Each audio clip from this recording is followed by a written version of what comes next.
Hey guys, welcome back to the channel. In this quick tutorial, I'll show you how to set Safari as the default browser on your MacBook.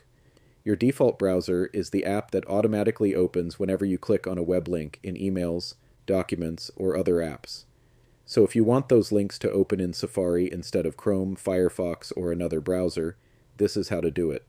Let's get started. First, click the Apple menu in the top left corner of your screen. From the drop-down menu, click on System Settings.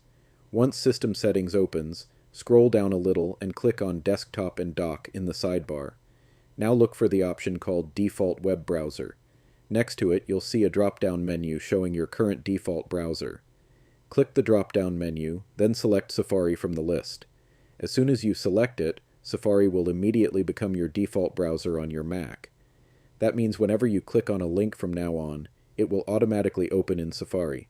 And that's it. That's how you set Safari as the default browser on Mac.